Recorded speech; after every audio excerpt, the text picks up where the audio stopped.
Hey everyone, how's it going? Five Finger Shuffle back here with another video, and today what we're going to do is we're going to finish off our top 5 of the unit section. So we did a top 5 Nat 3s, we did a top 5 Nat 4s, and today we're going to do the top 5 Nat 5s. So normally what I do here is I go through and give a couple honorable mentions first, and then we count down the top 5. I want to do it a little bit different for the Nat 5s because so many of them are so similar. What I'm going to do is I'm not even going to put them in order, and maybe at the end we'll try and figure out an order, but I was looking at it and I honestly I can't decide who I would put in what slot. So let's talk about it first and then go from there. Before we jump into it, you will notice the big 995 sign down at the bottom. That is a live count of our YouTube subscribers, so we're almost at 1,000. If you jump on stream tonight, that will be in one of the panels on the stream tonight as we count down to 1,000. So that should be fun. We are starting stream at 5 o'clock Eastern Standard Time tonight, and we'll be doing Rush Hour live on stream as well. So hopefully we see you there. Again, the address is in the description, and it is twitch.tv/5fingershuffle. So let's start off with one of the most wanted units in the game, Alia. So why is Alia so good? Alia is one of the Blade Masters, obviously. All of the Blade Masters are very, very good. And incredibly strong in all aspects of the game, mainly in PvE, however. So especially early game. Like if you're a brand new player, if you could pick one unit in the whole game, it would probably be Alia, because she's going to help your progression a lot. She'll help you even in dungeons at the beginning of the game, like really early. And then she'll help you again in dungeons later. And she will help you in PvP early game. She will help you especially farming up fodder to make your first 6-star, as well as many other things. She just, in terms of progression, she's absolutely incredible. And then when you get into mid-game, she's maybe not used enough. You just really use her as a farmer. And then you get into late game, you start bringing her back into your dungeon teams again, and she is absolutely incredible for farming Elder Drake and Steel Widow, depending on what level you're farming. Really, really, really strong, and pairs really, really well with Rhoda, who also is a unit that you probably already have built. So a quick glance at her skills, what makes her so good. This Dance of Death attacking 16 times is crazy strong. Also, her damage on this skill is based on attack speed. Whirling Slice ignores 30% of the enemy's defense, which is really strong. And finally, the Mark debuff, which increases the damage from all attacks from all units. And damage based on attack speed on that as well. So, all in all, she does insane damage. The reason she does more damage than all of these girls is because of the Mark debuff, as none of these have the Mark,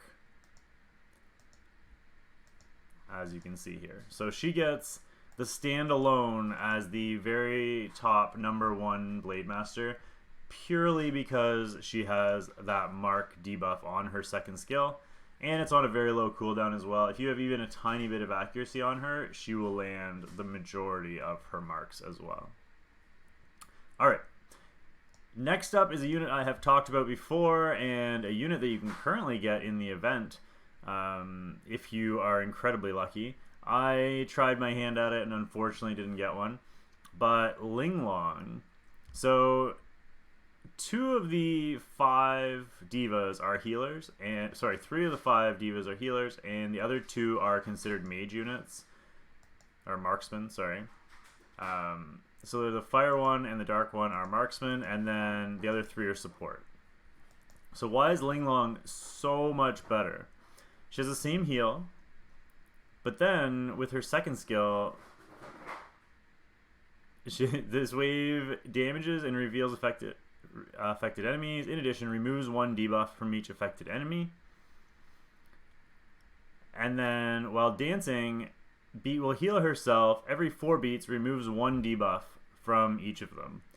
So she has a cleanse and a strip, and she has a double heal, and she has Starstruck. So she is crazy strong. Starstruck, of course, is damage mitigation. So damage mitigation, strip, cleanse, 2 heals, you name it, she does it.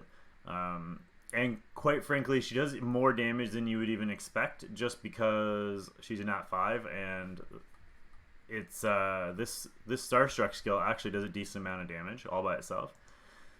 So if you probably the best light dark 5-star in the entire game. All right, next up on the list is we're going to talk about one class of the vampires. So the vampires again are another unit, kind of like the divas, that classify a little differently.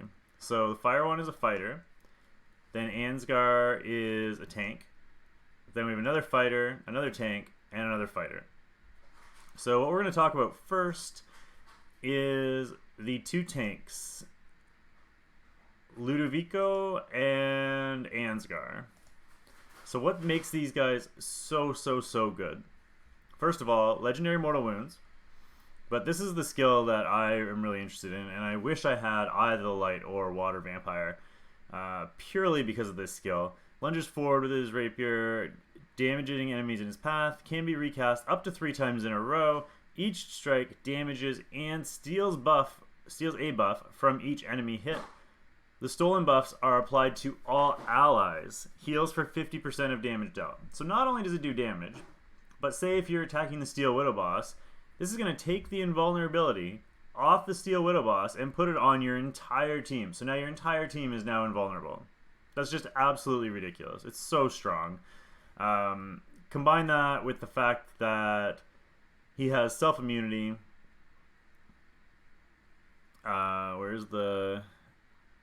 This skill drains health and defense from the enemy, making them easier to kill. Has a slow, has legendary mortal wounds. It's just, he's so strong. And then same thing with the light one. Very similar, except he has lowers attack and withering instead of the legendary mortal wounds. He still has that crazy buff steal, and also drains health and defense as well. So both of those two are insanely strong. I don't have either, but I would love either or both of them because they're crazy strong. Alright, the 4th champion on the list is going to be the Greater Demons. So there are, again, different types of units here. They're all classified as tanks, but the Dark one and the Nature one are a little bit different in that they do not offer a strip. They're both really strong.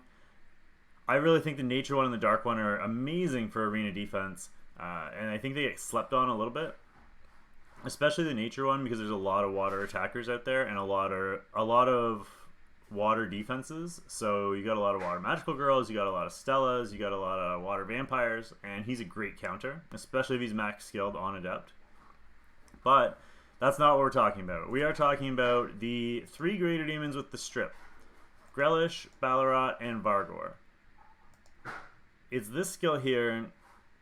Opens the maw in his stomach, devouring his enemy's buffs and transforming their shield into a demonic shield. Sorry, transforming their energy into a demonic shield. The more enemies hit, the stronger the shield. Bonus damage based on max HP.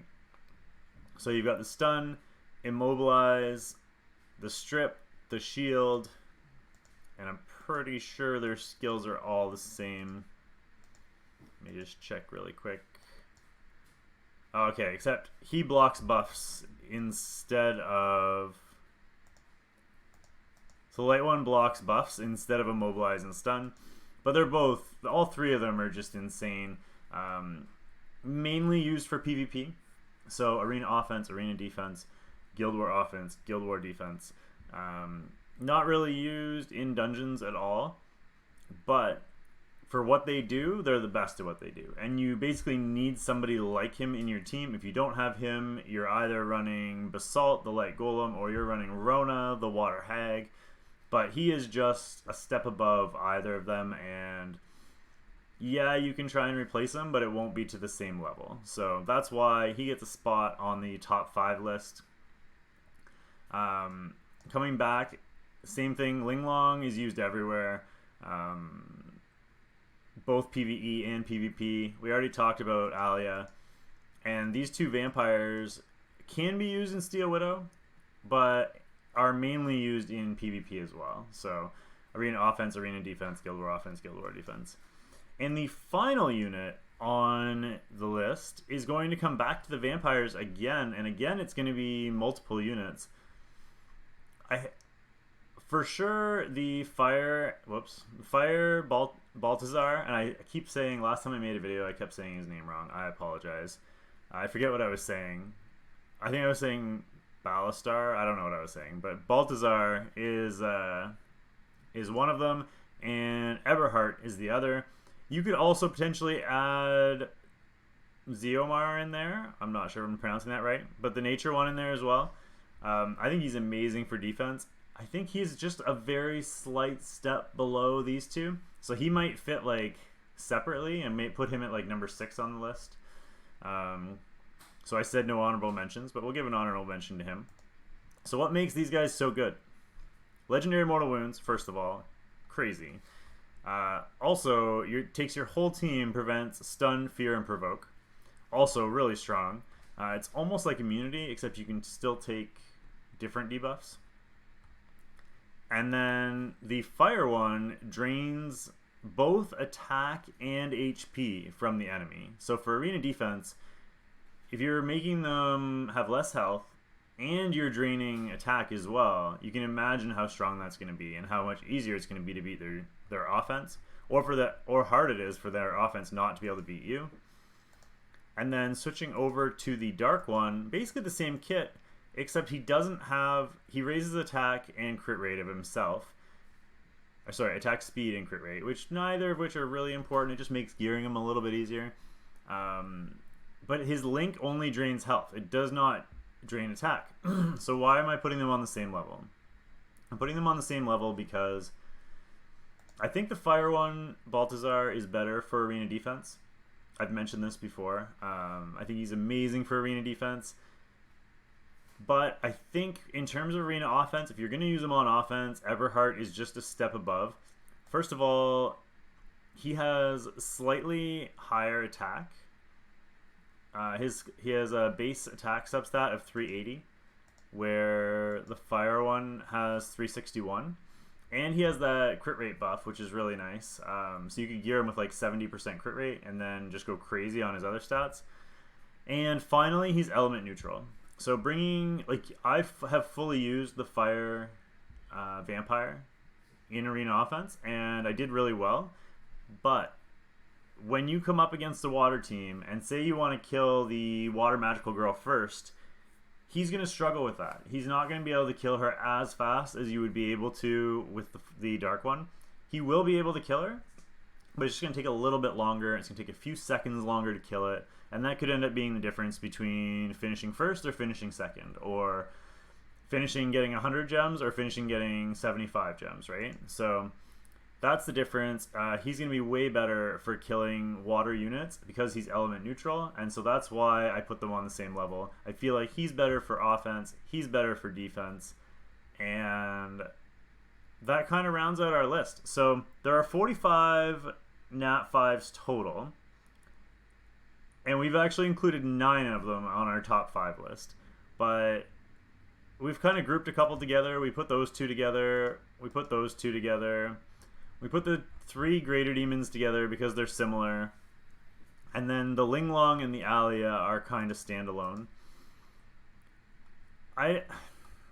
See, if I was ranking them, I think you got to go with the vampires and the greater demons as the top 3.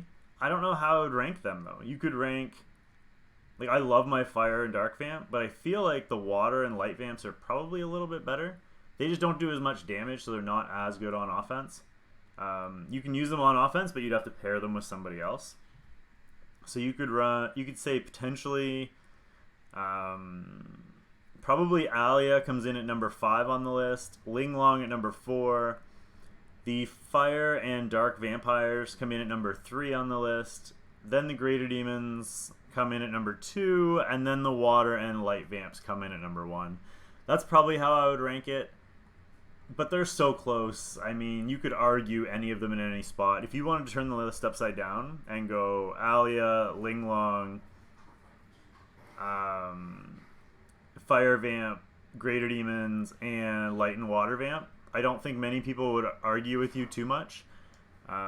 You could argue it either way. So anyway, that is my top 5 list. Again, this is just me, my opinions. You don't have to agree. But why don't you go down in the comment section below and make sure to type out your top 5, and we'll compare it against what I said, and maybe we can have a good discussion down below.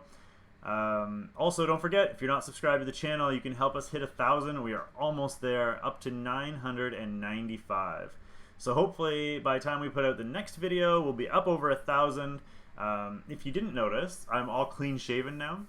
So we did manage to raise $287.10 toward cancer research by doing No Shave November.